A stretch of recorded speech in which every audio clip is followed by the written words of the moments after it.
Hey there, tech fans. Rick here again with a quick review of the Meta Quest 2 VR headset. And in today's video, I'd like to talk specifically about escape rooms. Now, the VR headset is great for a lot of different things. Normally, people buy it to play games, but you can do so much more with it. You can travel with it where you go to different places in the world and look at the pyramids or look at things in Rome or wherever you happen to be traveling. You can actually date using a VR headset. There are dating applications where you can meet somebody in a cafe and have a conversation with somebody else that's in VR.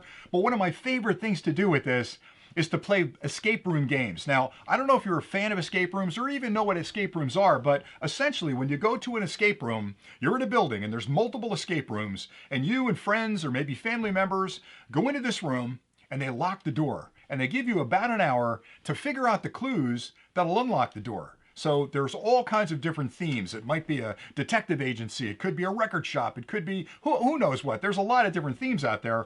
But one of the best things we do with the family is head out to an escape room and then go to dinner afterwards. But the escape rooms are a whole lot of fun because you got to be a little smart about picking up the clues and how does that match with that? And whoa, how do we get out of here? Anyway, I thought, I wonder if they have escape rooms in VR. And sure enough, there are a lot of escape rooms that when you pop this headset on, you're in that room, but you're there virtually, and it's a great experience. So today I'm going to talk about 3 of them that I like a lot. I've been playing them for a while, and I think they're some of the best that are available today.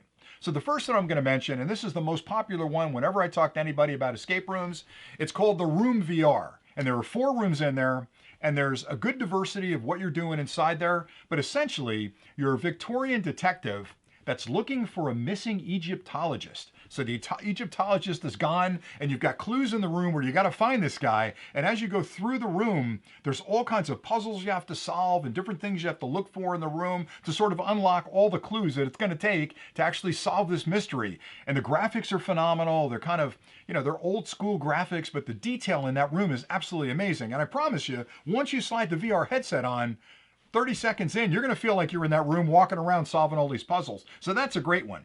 The next one I like is an escape room called I Expect You to Die. Now that sounds a little ominous, but I think where that quote came from is I'm a huge fan of James Bond, and in Goldfinger, if you remember the movie, he's got him strapped to a table. And this always drives me nuts because if you've got the guy and you want to get rid of the guy, you would kill the guy right there. But no, in James Bond, they always strap him to a fence or they strap him to a table and then they leave the room. And before Goldfinger left the room, he looked at James Bond and he said, all right, so you're set there. And James Bond looked back at him and he goes, Goldfinger, I imagine you expect me to escape now. And Goldfinger looked back at him, one of the coolest lines ever delivered by a villain in a James Bond movie. And he said, no, Mr. Bond, I expect you to die, because there's a laser coming up at the guy. Anyway, I think that's where the line came from. But this game is phenomenal because it's not only an escape room game, but it's a bit of a game, like a gameplay game as well. So there's a ton of puzzles and clues and things, but at every turn, there's a timer going off, right? So you're in the car, there's a bomb in the car. You're in this room, there's trouble in the room. So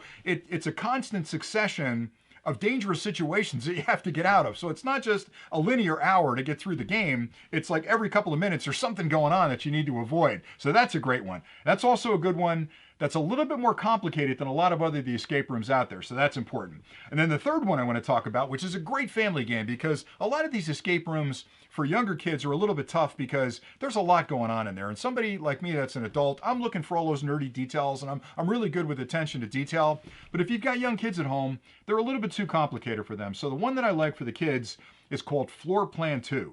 And normally what we'll do is put the headset on my son or my daughter, let them play the game, and then we're watching it on the TV so we can give them some advice as they go through it. But it's more of a cartoony type game. So it's not threatening, there's nothing scary in there, nothing violent in there. But what I find is that it gives them, it's an immersive experience, but it gives them time to sort of analyze the situation. It helps them with connecting the dots in their head. I think it's a really good technology to allow them to solve problems, which is really kind of cool. So that one is great for the kids. And as a parent, I can watch what they're doing. I can kind of gauge, no, they're heading the wrong direction. Maybe I nudge them this way a little bit, or I'll say, hey, what's that thing over there on the left wall? What do you think that's all about? So then they discover it, and it's just a good time for everybody. So what I'm trying to get across in this clip is that I think this VR technology, virtual reality technology, is absolutely amazing for gameplay, but there's so much more you can do with a headset like this beyond just the basic, running and gunning kind of game or driving game or whatever.